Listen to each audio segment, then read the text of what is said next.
Nobody would have thought that I would be the one. Rhyner, sports talk. Baseball, baseball, baseball, baseball.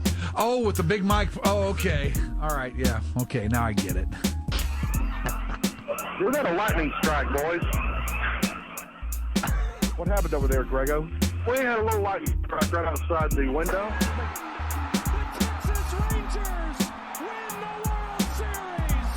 All right. Here's a tip for all these Americano League teams. Wait, you said tip? Yeah, tip. Okay. With a P. Keep jamming. The ticket, nothing but a big Gen X jerk-off sake. This is a cool night or what? Although somebody would hear that and go, bullshit. I'm back, bitches.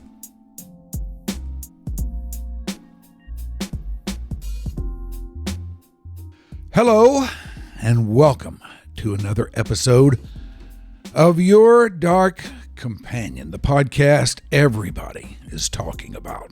Everybody is thinking about. The most top-of-mind podcast out there in the entire realm of podcasts. Maybe. Warmest greetings to you all. I would be Mike Rhyner. We are here inside the nurturing biosphere of the mothership. Becca, Ashley, here with me today for this episode number 165 today.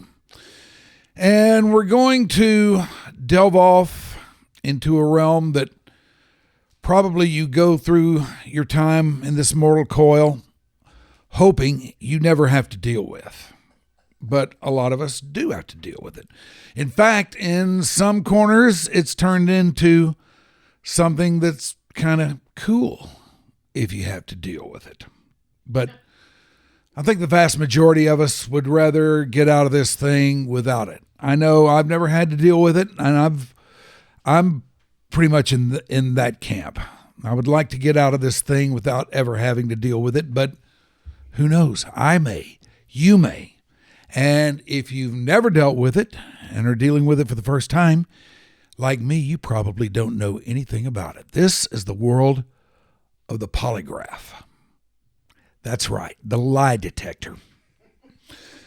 And I can scarcely think of a better way to break down the world of the polygraph for those who may not know anything about it, like me, than to bring in guys who do. And today we have done that very thing. This is a father-son act over here. Both work in this field. On my immediate left, the middle of the troika, is Rick Holden. How are you? I'm doing well. Thank you, Mike. How are you? I'm doing great. You sound good. Well, thank you. You're sounding good, too. And on his immediate left is his son, Ryan Holden. Good to have you both. Thank you. Can't wait to find out just how it is that you do that thing you do. Because this is something that's been out there in the pop culture realm for some time, although with the advent of reality TV, it's become a little bit more. It's been brought into the forefront a little bit more, but in courtroom proceedings, it's been a fairly common thing for who knows how long. How long have you been in this game, Rick? I started in 1973, 52 years. I've been doing this testing full time, including up till the time I came over here today to see you. Well, thank you. Doing a test. I appreciate that. How about you, Ryan? How long you been in the game? I initially got in the criminal private sector in 2007, I believe it was, and then recruited into intelligence and was doing just groundwork and counterintelligence for a number of years. And then in 2014, got back into Polygraph on the federal side of the house in counterintelligence. Did you guys get into this through police work? Were you cops? I guess is what I'm asking. I was not. I was former military, and I fell into it through the old man. Yeah. But you were not a cop? Never. I started my career in 1966 as a psychologist with the prison system in Texas, and after several years on the men's and women's maximum security units was assigned to death row, and I was on that for about 2 years. And in the process, I met a psychiatrist that I worked with quite a bit, a forensic psychiatrist. In fact, he was the psychiatrist, chief psychiatrist in the Jack Ruby trial for the Dallas County District Attorney's Office. And he said, you know, because my graduate work was in really forensic psychophysiology, and he said, you ought to look at this field of polygraph. It's coming along. It's getting bigger and bigger, and it's something you ought to get into. I got into it. I went to the polygraph training program, the basic training program at Texas A&M, had it at that time. And I've been in it ever since. 1973 is when I went to that school, and I did as a result of his influence. Yeah. It's really a field to get into. It's an up-and-coming field. And, you know, you mentioned, Mike, that it's something that everybody's heard about. I was working on a book once and with another author, and I said, you know, the formal title of this field is forensic psychophysiology. You think we ought to use that instead of polygraph? And this co-author said, Rick, go out here on the street and ask the next 100 people you can encounter if they know who their congressman is, state or national, if they know who the mayor is, if they know, many of them, who the elected officials in Washington are, and they don't. Go ask them if they've ever heard of polygraph or lie detection, and every one of them has, and they all have an opinion about it. And there's really not a thimbleful of knowledge that most of that opinion is based on. So, you know, you were correct about, well, I guess a number of things you said, but one of them was it's something you know very little about. But you certainly heard of polygraph, you've heard of lie detection. But which is a bit of a misnomer to begin with. Yeah, it is. It's not a lie detector to begin with. It's at all, and it's something that you know, we've been blessed to be in this field forever because we work with people in the Innocence Project and all kinds of walks of life that they need it. Yeah, because somebody's accused them of something. Boy, that term lie detector gets thrown around pretty loosely, doesn't? I mean, I knew it as lie detector way before I knew it as polygraph. In pop culture, and it's quite a bit sexier than the physiological detection of deception. You know, so it's a misnomer in that it's not an instrument that detects lies, which would sort of belie the fact that this instrument is telling you whether someone's lying or not. You're recording physiological output based on cognitive factors. And then it's up to the examiner to make the assessment on the physiological changes, the outward expression of the, effectively what's happening is the stimulation of the autonomic nervous system. Yeah. So in that regard, it requires a great deal of knowledge and understanding of not only psychology, but physiology, as well as just general human behavior, which is why you have so many, I don't want to use the word charlatans out there in the private sector, but people who shouldn't be doing what they're doing in this field. Yeah. Has the game changed a lot since you've been in it? Oh my God. I hope I didn't say something wrong with saying God. No. Hey, this is a podcast. There's no right or wrong. Oh my, whatever God you choose. When I started in 1973, we had the old ink and pen instruments with a chimograph that turned the chart paper to roll it out, and the pens came out of what was called a community ink well. And two things that we were required to have on us at all times was what's called a duckbill, which you could put the end of the pen in it and had a vacuum on it. And you could suck the ink through the pen and hope the chimograph turns the wheel so that you can draw the ink out with the paper. And the other thing we were required to keep on us at all times was a Bic lighter, because when that ink stops up, you have to turn that chimograph, hold that fire, that flame under the edge of the pen until the ink pops out and unstops. And so that's the way we started in this day and age, everything's computer algorithms and. Well, and even prior to that, I mean, it was just one pneumotube. Absolutely. Early on in the infancy of polygraph in the late 20s. One of the interesting things about are we allowed to just talk? Oh yeah. One of the interesting That's things. what we do here. It's going to be a bad day if you can't just talk. One of the interesting things about polygraph is that if you have the general person out there, including you, is polygraph admissible into court? Most people would say no, it's not, because it's not reliable. People have heard that forever, and that, based on what Ryan was talking about, that comes from a 1921 case, which was the first attempt to get polygraph admitted into federal court, was in 1921. And what Ryan was saying, what they used was a blood pressure cuff. That's all the father of modern day polygraph, who ran that test, had. Was he inflated the cuff, and he would ask questions and then release the cuff, and he was recording the pulse rate and the pressures. And the Court of Appeals determined, and 2 years later, in 1923, they wrote a famous treatise or response to that, saying at that time, in 1923, polygraph was not reliable, and therefore it was not generally accepted in the scientific community, and thus should not be admitted into court. That precedent case in 1923 carried for 70 years in our court system, and that's where that rumor that polygraph's not reliable came from. And it's sometimes really hard to overcome rumors, but that's really all it was a rumor, and it emanated from that 1921 case. So it's been around a long time. But the instrumentation, like Ryan said, started with a pulse court case, a blood pressure cuff, and then they added one tube, and then another, and then they got into more and more advanced physiology and jumped in.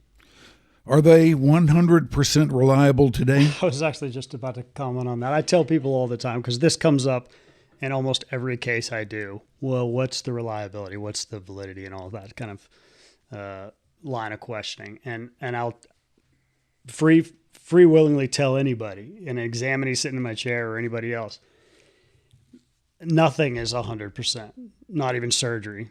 And then going back to Joseph Lister fought rumor after rumor when he was trying to convince the medical community that we needed to sterilize instrumentation. That's why people were dying of infection after surgery. But the modern wisdom at the time was that it was the air, and so forth. We as a profession have fought those rumors as well. But no, there's nothing that's perfect. There's no silver bullet. But it's a damn good tool to be utilized in any toolbox. Right? I mean, at the end of the day, a hammer is not a perfect tool for every single job. Yeah. Right? And that's the way I look at it, and that's the way I try to explain it to people. Have you guys ever gotten one wrong? I know I have. Yeah, we've all done one wrong. Anybody who says any examiner who says they haven't is lying. There's going to be an error rate associated with everything, and every kind of scientific testing. But what the scientific community has now concluded, and it's the reason that the courts are letting them in everywhere, what the scientific community has concluded is it meets the standards of a scientific test, which are to exceed 90% accuracy, which is different from reliability, by the way. When certain standards and regulations are followed, testing protocols and procedures. Absolutely, when the standards of practice are followed, and that's often not the case. But the testing itself, when done properly, when everything is followed according to the standards that are out there for professionals to follow, the accuracy is going to be over 90%. But again, what you have to understand is it's not the instrument itself. That's not what's making the determination on truth reception. So you still have human error and subjectivity, objectivity. Yeah. The instrument itself is simply recording physiological output. Right. It's up to the examiner to have the knowledge and the depth of understanding to know what they're looking at. And that's where you start running into examiners who are making the wrong calls. The data is not good enough to make a good call. In other words, they collected poor physiological quality data. Those kinds of variables play into that. So then this is a situation where in a case like that, or in a case like those you're talking about, does subjectivity come into this? Subjectivity would, but that's why it's best practices to have another examiner or a senior examiner, even if you're in the private sector, do some level of quality control, a blind assessment of the data. And which we do, although I do most of my work in the federal government, I also do work with the old man in the office, and we make it a best practices habit to check each other's work blindly. I may take some charts to another examiner and say, hey, without knowing anything about the case, what do you see in these charts? Well, I wouldn't use this cardiovascular tracing because it's a little too, erratic or what have you. What adjustments did you make to try to get better quality data? Or I think he's doing countermeasures. Oh yeah, I didn't see that. So you got to have that quality assurance process in a field like this, in my opinion. Do you ever have people who come in for a polygraph and they are just so shook up by the whole process, so nervous, so uptight about it that they don't give you an accurate read? The simple answer is yes, but the more complicated answer is it's our job as professionals to sort of get them off the ceiling. We like complication around here, so go ahead. And that's where sort of the art of being a polygraph examiner comes into play, and why it's imperative that an examiner, if they're going to be a good examiner, understands, human emotion, psychology. You're not just sitting an individual down and saying, I'm going to run this test, regardless of what's going on in your world. I need to know everything about their background, what they're going through. Are they nervous? What have they read about the process? What's making them nervous? And then have the ability to build enough rapport to bring them off the ledge and get them in a headspace to take the test. And if you can't do that, you don't need to be in this business. I ask that because I think if I ever had to take one of these things, I think I would be so uptight about it. No matter what it is, I think I'd be so uptight about it because, I kind of have a image of the whole process as something that, if you have to take a polygraph for anything, you are in some deep shit here. That's kind of the way I think about it. Certain types of tests, certain testing scenarios. Screening testing is a little different in terms of, it's still probably nerve-wracking for people. Yeah. You're not being accused of anything. They're just vetting, A, B, or C, law enforcement, military, what have you. And in general, anxiety does not affect the outcome of the test. In this day and age especially. I was just going to say, that's just part of your normal, what's called homeostatic baseline. Yeah. Absolutely. You're going to have that. In fact, a lot of people, you need to kind of elevate their anxiety a little bit, jack them up a little bit to get their attention, because anxiety serves as a baseline. And now in this day and age with these computer algorithms as well, we're able to run baseline data. What's the effect of that stress level? And everybody that walks into a polygraph test, first of all, test anxiety alone makes people nervous. But then for all the things that they perceive can go wrong, all the rumors they've heard, polygraph doesn't work. I knew a guy that said that he took a polygraph and he told them his name and it said he was lying. Well, those kind of rumors go around for a long time. And you have to offset that, and you have to defer it into what the reality of the situation is, which is part of our job. But again, going back to the protocols, if you're following all the protocols, doing a proper pre-test, scoping in what you're actually addressing and what you're testing, 9 times out of 10, people's concerns are external to what the test is, or what they think it's going to be. We're just going to sit you down without talking to you and ask you all kinds of personal questions and things that are embarrassing and so forth. But part of those protocols is addressing that. What did you come in here nervous about? What can I address with you? What can I talk to you about? This is what we're testing on. You're going to know all the questions before they come at you because we're going to talk about them. I'm not going to ask you anything we don't discuss beforehand. So you can eradicate a lot of that fear and trepidation by just letting them know what's going on. and you build trust. Yeah. Have you ever had a case where the guy was just so uptight you couldn't do anything with him? I haven't personally. I've had people that were so angry and upset about having to do the process that they were screaming at me, red-faced. One guy actually physically tried to attack me. This was for the federal government. And but again, it's my job to get that guy off the ledge, because at the end of the day, I've got to get a result for the federal government, right? So I spent an inordinate amount of time talking to the guy, calming him down, getting him settled back in. And ultimately, he still hated the process, but he resolved the test and got through the issues, and I got the information I needed. But again, that's part of our role.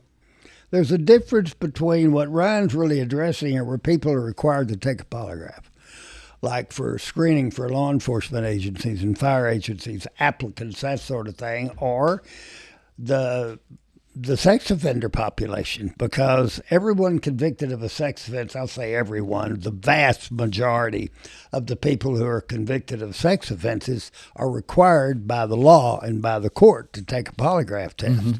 And they have to take them generally every 6 months. And they are required. So those people, and the one like Ryan's talking about, when he's in the counterintelligence testing.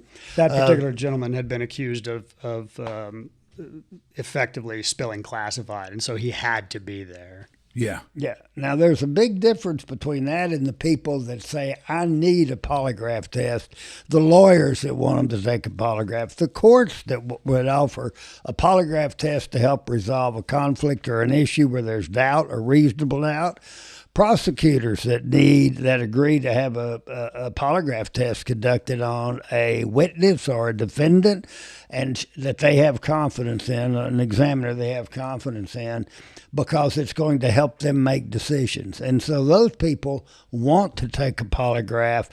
If they're lying, they hope they can try to get by it. If they're telling the truth, they hope it works.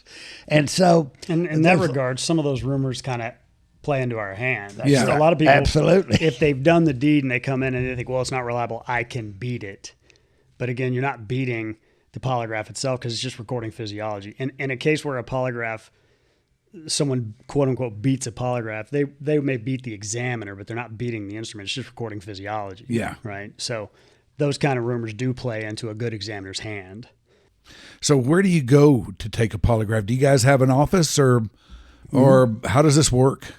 If somebody told me that I had to go see Rick Holden for a polygraph, where would I go? Well, the person that told you that should know where to send you, because we don't do any polygraph testing. It's prohibited in our offices. We don't do any polygraph testing that doesn't have an official third-party representative, a lawyer, a prosecutor, or defense lawyer. We're talking present, on hand for it, on hand for the polygraph? At the time of the examination. At the time of the examination. Okay, yeah. They got to be represented by someone that. Now, the attorney doesn't always come, but they'll at least always brief us or send Denise, some documentation on the case, something of that nature. But many of the lawyers do show up. They do. And we have observation facilities for them to watch and observe. And if they need a video of it, we can produce that at the moment they leave. Police as well. Detectives will show up, bring a subject in for a test. The kind of thing, often just sit and watch, in a viewing room. They can't be in the room itself. Yeah, the kind of thing you're talking about, you need to take a polygraph. You look for somebody to go take a polygraph test. You won't take it at our office, because we believe, and the data is pretty clear, that when you have a walk-in that says, I need to take a polygraph, we see examiners that do this periodically, and it just drives us crazy. I need to take a polygraph. I'm going to pay you for your time. I'm going to tell you what I need to know and what somebody's saying I did, and I'm the one that gets the results. There's a critical element in our judgment that's missing from getting valid testing, and that is exposure of someone who is not being truthful. And if that exposure is not there, the likelihood you're going to have a validated test is pretty slim.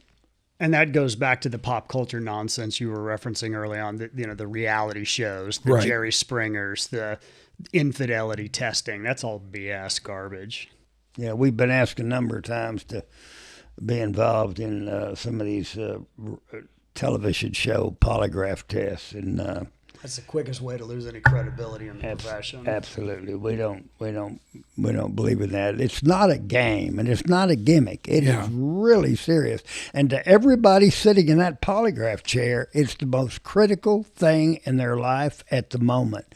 If they're there under some form of accusation, like a criminal charge or a suspicion of some kind. And whether they did it or not, quite frankly, I tell any examiner I'm working with or training, whether ultimately they did the deed or not, they have something at stake. Their lives are at stake, and we've got to take that seriously and respect both sides of that coin, whether they're innocent or not. It's our job to be a neutral third party and treat everybody fairly and equitably, because whether they did or not, their lives are going to change dramatically by the results of that examination. And that's true. It will. Well, you guys must be really good at keeping a flat line face then. I've been lying since I was born.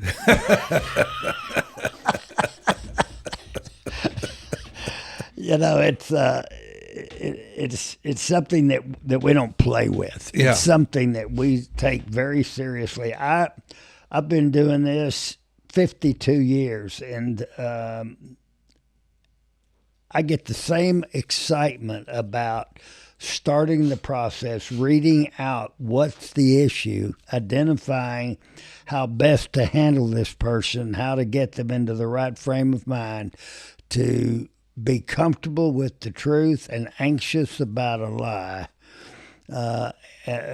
just like it did the first few times that I started back in 1973. I get that same excitement. I was giving a lecture a couple of years ago, and one of the people in the Q&A afterwards asked if I still like doing polygraph today as well as I did when I started. I think at that time it was 49 years.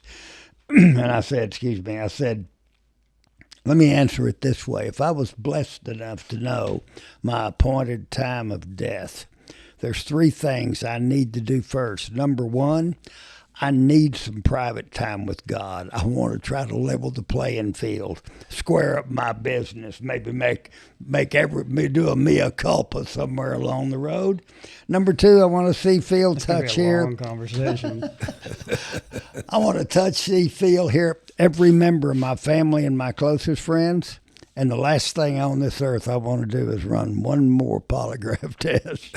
And you'd still be late to it. Yeah, I'm not known for timing this, but Well, the wonderful thing about this profession too, though, is that I think gets overlooked a lot. Is it's got such a negative connotation to it. Like you were saying early on, if someone's going to take a polygraph, they're scared. There's a dark connotation to it, but I would venture to say that equally, maybe not precisely half, but many of the cases you do make someone's lives better because you exonerate them in some manner and you're helping them versus showing that they're lying. People always think about the darker side of it, but there is, like, for instance, he does a lot of work with the Innocence Project, which is, that to me is the best part of the profession, getting to help those people who've been wrongly accused or, something of that nature. And I want to cover something just a little more than we have, a little more detail. There's actually quite a few steps to a polygraph test. Someone doesn't come in, get strapped up, sit down, take a test, get up and leave. Not in our and office. Everyone doesn't understand that. And part of that process does come into play in what you were saying, Ryan, about the fact that you're not going to ask them a question they don't already know. And the caveat to that is let me back up. In the private sector anyways, there's not a lot of regulation. It's kind of the Wild West in most states for polygraph. In other words, someone could buy an instrument on eBay and read a couple of books and say, well, I'm a polygraph examiner. They're not going to be following all those protocols. So that's one of the main reasons polygraph gets that bad reputation. And then, going back to what I was saying with regard to following regulations, protocols, and so forth. Right. You must follow those steps. Now, every examiner is going to have their own sort of swagger as to how they do it. and maybe to some degree the order in which they do things, but there are certain steps that must be done to build upon the previous step to get to the actual testing. It would be highly unethical, and unfortunately a lot of examiners out there do it, to just sit someone down and just start asking them questions. Again, that's why the pop culture stuff, reality, they just put someone on an instrument and they ask them these crazy questions out of nowhere, many of which are not even answered appropriately in the form of a yes or no, which you need to be. Can you go through the actual steps that, because I know you've got 2 interviews actually involved in this. You've got multiple tests if you're doing it, in many cases, if you're someone who's doing it correctly. Right. So what are the steps if Well, they would if vary. Mike brought a client in today, if he were an attorney? You can talk about the private sector steps. Those Because it's a little different the way we do it in the feds. Oh, okay. Then, I'd like to understand that. In the private sector, we do cases that, first of all, require that we have an understanding of what are the issues, what are the conflicts. In terms of not screening procedures, which are the pre-employment screening tests, where you're exploring and looking to see, is there something possibly there? Validated tests in specific cases where you have like a criminal case where somebody's accused of something, they deny it, involves the resolution of a conflict.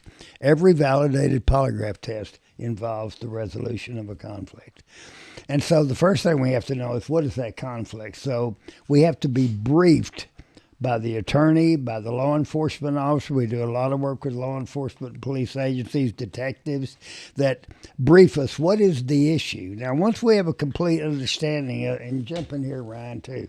Once we have a complete understanding of what is the conflict, what is the he said, she said, in other words, then we have to prepare for how are we going to approach this person. When we get them into the laboratory, the first thing we do is take a brief medical history on them to find out what's in their body, what's their body been through, and what do we need to know about how they feel today. Are there any unusual circumstances that you've suffered today? We had one guy come in recently that said, I hope I can get through this today. I just found out an hour ago my mother passed. We have to terminate that interview. We're not going to have somebody that's got a trauma they're dealing with outside of the trauma of coming in and dealing with the polygraph, At least that obviously. reason, because the emotional salience is there, not anywhere else. Right. And so we're going to complete that process and then get all the appropriate consent forms finalized and authorized. Who are they authorizing to receive the information and so on? And then for them to understand that they have a right to leave if they want to, that they're not being held there against their will. We tell them what their rights are. Attorney-client privilege and so forth. Absolutely. And we explain to them that we're going to tell them everything that they're going to be tested over. We're going to go over during the interview. There's no question about it. We're going to extensively discuss every point of data that winds up as a question. And that process is called a pretest interview. That process in a specific issue test generally is going to take an hour to an hour and a half, at least. And it's got multiple purposes. I mean, you're getting information, of course, not only about their background, the case, but you're also getting behavioral information. What does it look like? How do they behave when they're saying something just very benign? They're telling you something they're not lying about, right? So you're garnering that kind of information as well, so behavioral analysis. But you're also building trust so that later down the road, you can pull them off the ceiling if they're nervous or they're too scared or they believe you're going to ask them arbitrary questions or anything like that. So you're building rapport, you're doing behavioral analysis, and you're getting baseline information. Do you ever find out that they're lying in that first interview leading up to the polygraph? Sure, the confession rate's pretty high. Oftentimes we get them in a position where they recognize that this is something where they're better served in terms of the testing and the outcome to tell us the truth. And so many people will confess to the issue and help resolve the issue. And it's beneficial to them because we studied with the Mossad in some interrogation training, and they say that there is no anxiety like the threat you feel of having to keep a secret, something that you want to keep hidden. Yeah. And when people walk into a polygraph laboratory and they are trying to lie their way through the process, and they are going to be confronted by the testing process, they have to make some very tough decisions about that secret they've been keeping. And it's our job to help them come to understand what those decision points are. And the different tools to do that, which I'm sure is going to lead into another question you probably have on your form there, which is, can a psychopath really beat a polygraph and all that kind of business? You hear that's one of the rumors you get, which is kind of going along with what you were just saying in terms of the psychological burden of holding a lie or holding a secret is too great on anyone. It's just, how do you come at that individual to get them, to leverage them to want to tell you the secret? Yeah.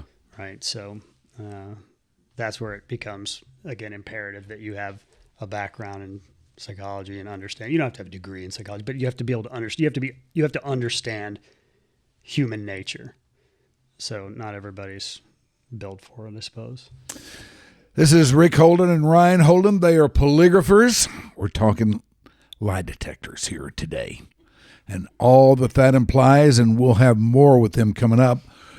Right now, though, we must stop down for the dreaded and feared mid-show read.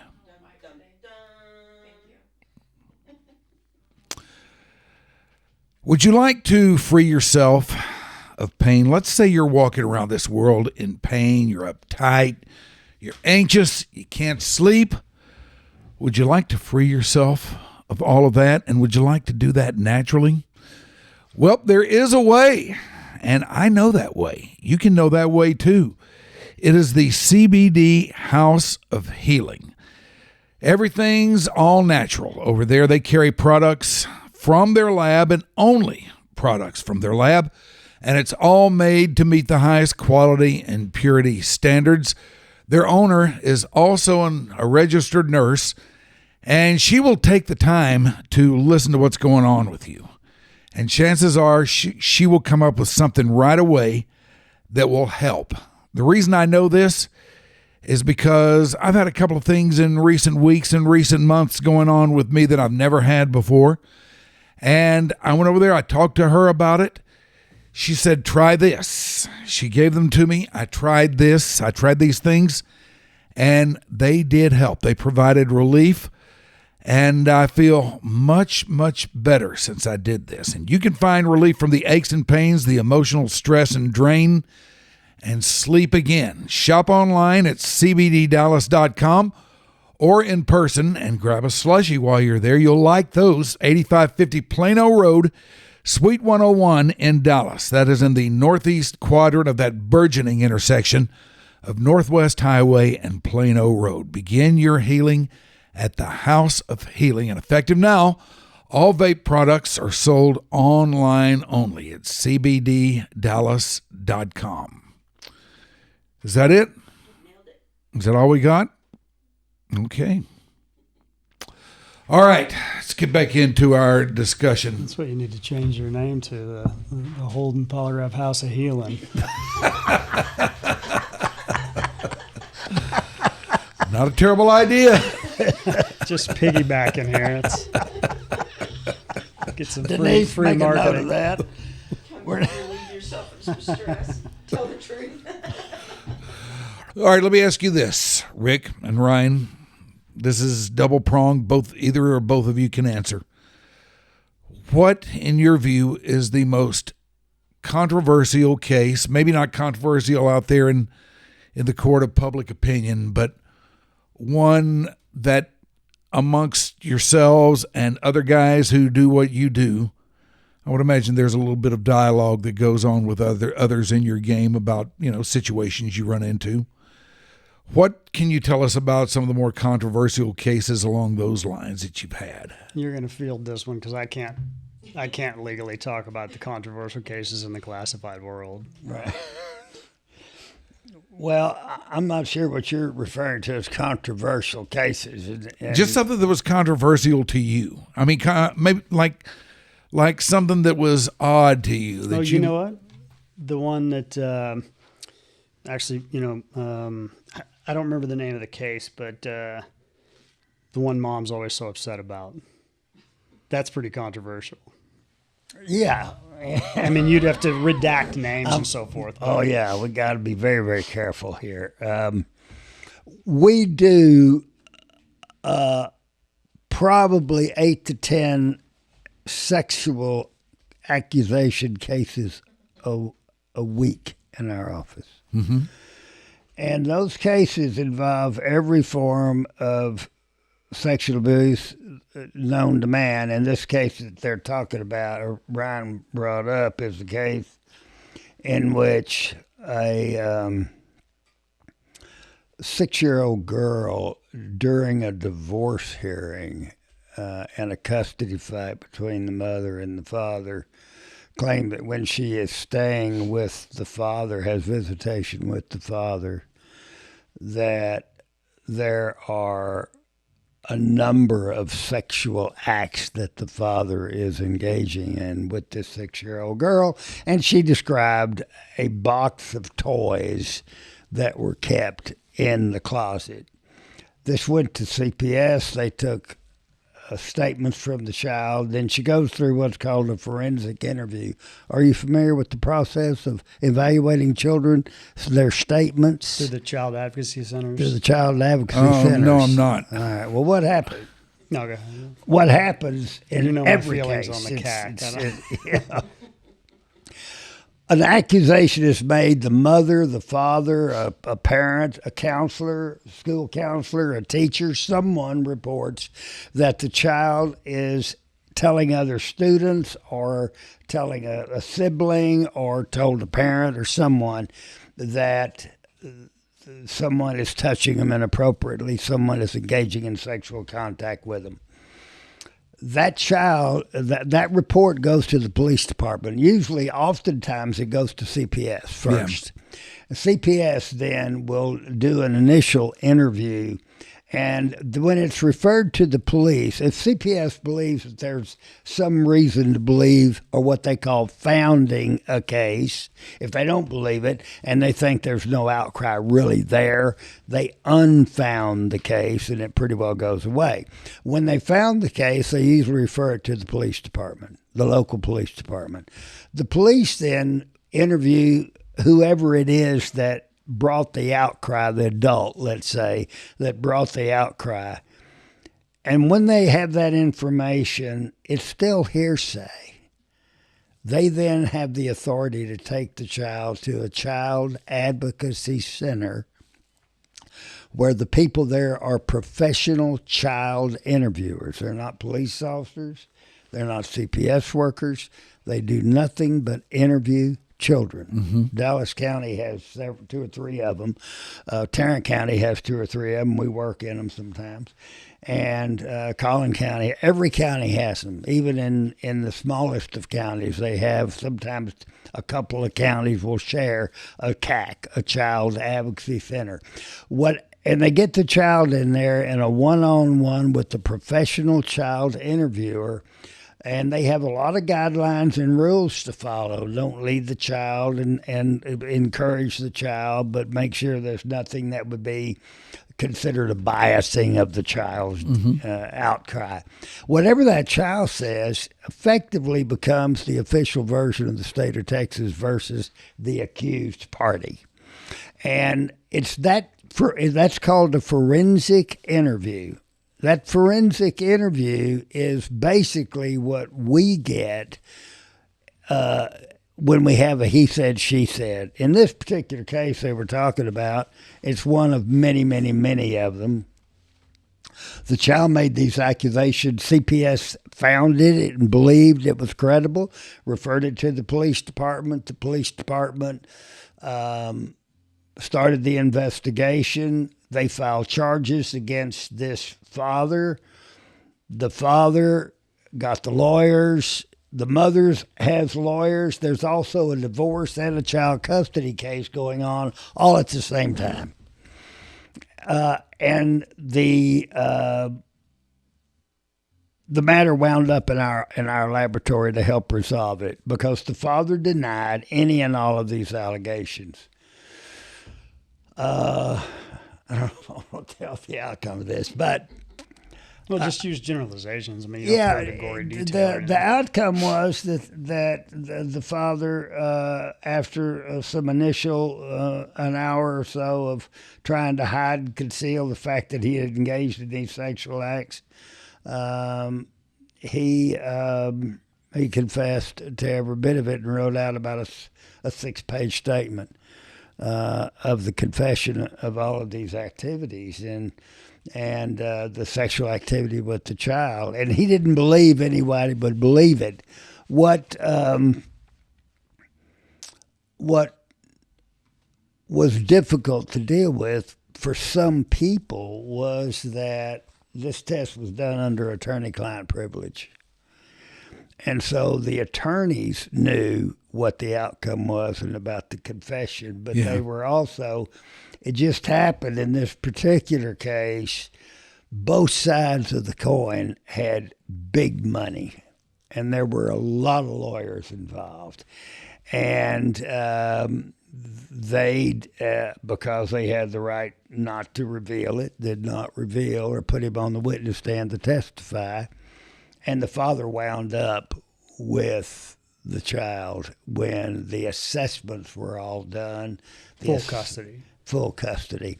Because the mother had a lot of drug issues and she'd been in rehab several times, the father was determined to be the better of the parents. And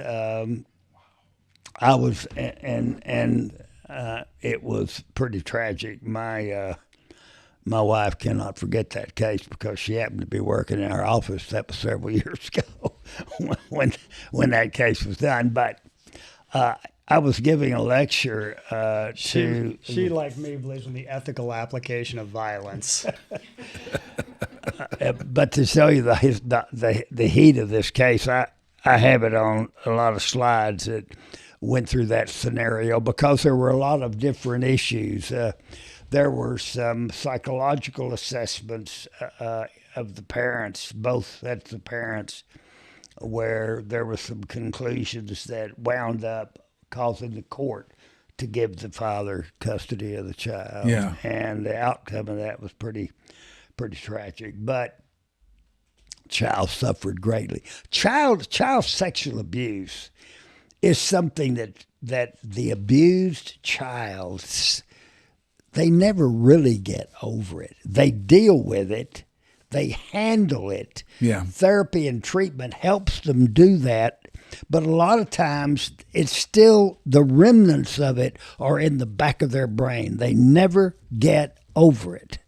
And I guess we've done 3 sex abuse cases this week already. Denise could tell you, but that at case, least 3. other than the fact that, it was kind of going back to your question, which is controversial and so forth, it also is a good example of the extreme rigidity with which various regulations and legal and ethical boundaries must be followed by an examiner. And so you've got to know that stuff. You can't, again, just buy an instrument and say, I'm a polygraph examiner and start setting up. I mean, you can, but you shouldn't, because of cases just like that. One of the things that I made a mistake doing, really, it wasn't a mistake, but I regretted it later, was probably a year after I did that case and took that confession, I was giving a lecture to about 150 federal agents in Washington that were there for a 3-day seminar we were teaching.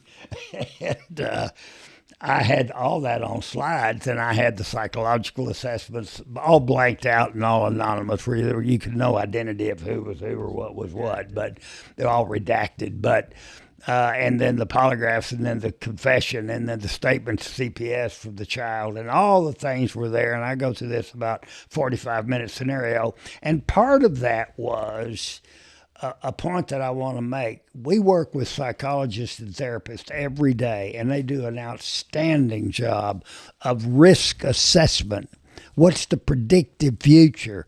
And what does the past about that person tell us about the predictive future? Yeah. But what you can't tell is, did they do something? Yeah. That's where the polygraph comes in. And that's why in risk assessment now, the polygraph examiners work with the psychologist, the therapist, the diagnosticians to put a package together for the courts about the assessment of risk. But in that particular case, I made that presentation as part of that training program because in addition to that, there were other legal implications that I wanted to bring forth to the group. Yeah. And there was one federal agent that went crazy, and remember that he jumped up and said, "What did you do to bring that to the attention of the authorities? That confession?" And I said, "I couldn't do anything. I was bound under attorney-client privilege, and that means." You have to keep your word. If you ever break your word, if you ever violate the ethics of your profession, if you ever violate attorney-client privilege, you might as well hang it up because it doesn't take long for that word to spread. And so I told them exactly what I did. I reported it to the attorneys. I made all the appropriate documentation, and I let the system handle the process as they wished. And this agent jumped up in the middle of that crowd and said, "You had a moral obligation to violate attorney-client privilege and to bring that to the courts." And that brings up a really good point, though, that I said, "No, I didn't." People often, even examiners, often don't understand that while we're in some way part of the investigative process, it's not our role to bring the case to justice or not to justice. We're neutral third parties, seekers of information. That's it. Yeah. And we can't let our morals and our beliefs get involved in the outcome of the case. And if you are someone who's doing that as an examiner, again, you don't need to be in this field. Still, I've known, back in my previous lifetime, I came into contact with quite a few police, got to know some of them. And some of those guys, I met them when they were in the game, but then they got out. I'd run into them later on and start talking about, man, why'd you get out of the game? And they'd all just tell me in so many words, I got out of it because I just got tired of hearing about all these stories, all this stuff that's going on out there. It just started getting to me, so I got out of it. It sounds like you guys run into a lot of that too. We do it all the time, and we do a lot of that threshold. Yeah. Yeah.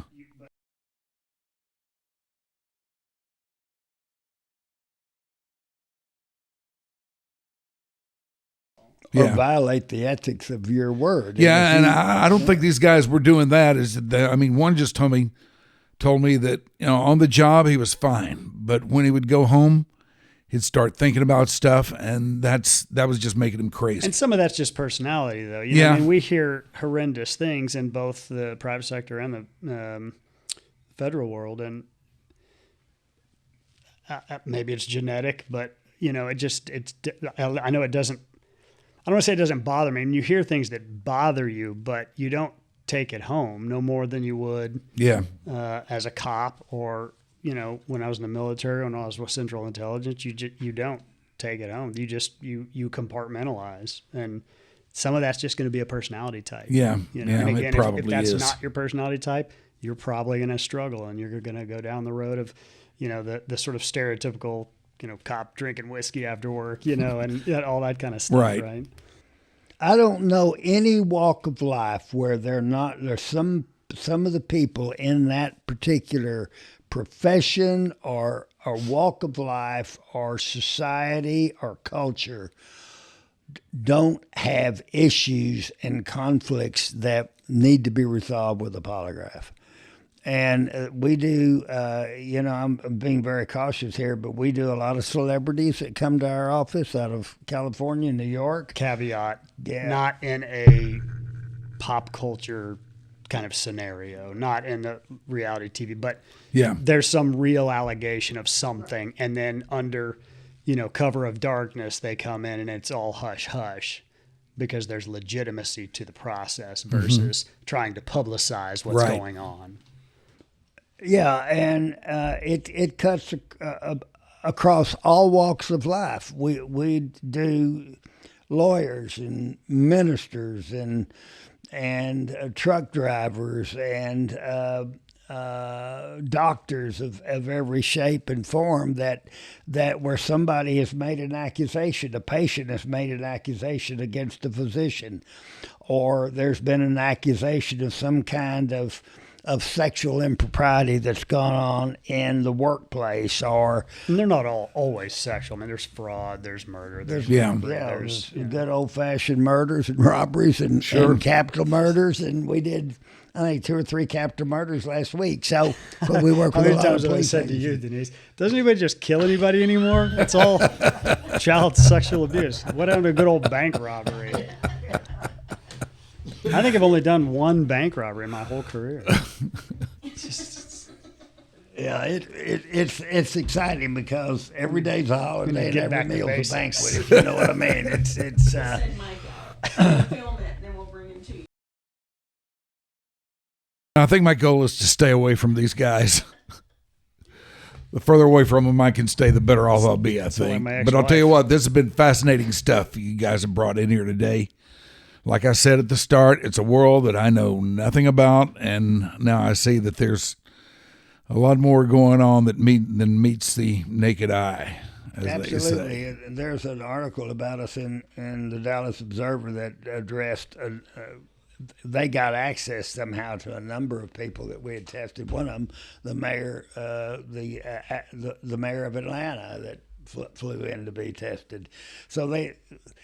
But we do that secretly, and we do it whether it's for law enforcement agencies or otherwise. It stays under the cover, and so we're very careful about what people know about what we do. But it cuts across every walk of life, and everybody has a right, should have a right, to be able to defend themselves by taking a valid polygraph examination that, if they're truthful, they should be able to use that in their own defense. And courts are coming to that decision a lot now. We've testified twice in the last few weeks. Well, thank you guys for coming in here. Did you enjoy your swim through your dark companion today? Absolutely. In fact, All right. I'm going to go look up that CBD lady and see if I can. Up Plano and Northwest Highway. That's or it. something. That's it. Go see Summer. She'll fix you up. Well, thank you guys for coming in. We really appreciate It's it. a Thank you for pleasure. having us. It's a pleasure to talk to people that have an interest in this field. Yes, yes. I didn't know a whole lot about it, but I do now for sure. Yes, go Blue Jays. Anybody, please, anybody but them. Remember, you can find all of our stuff on our Patreon page. Every podcast that we've done, all 165 of them, are on our Patreon page. You can also find us on YouTube. You can find us on Spotify. You can find us, as they say, wherever you get your podcasts. So, listen, follow, share us on your social media. That means everything to those of us who swim in the waters of the podcast. And while we're at it, if you're feeling what we're throwing down, how about a nice review? If you're by the channel on Spotify or Apple Podcasts, help others find us by leaving a review. That will help us out greatly. Thanks to Becca. Thanks to Ashley. Thanks to the Holdens. Rick, Ryan, thank you guys. It's been Absolutely. wonderful. It's been a pleasure. Thanks for having us. This has been your Dark Companion. I'm Mike. Bye.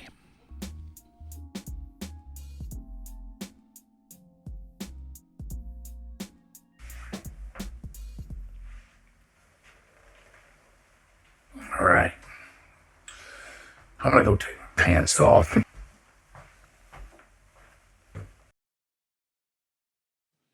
Your Dark Companion is a Stolen Water Media presentation.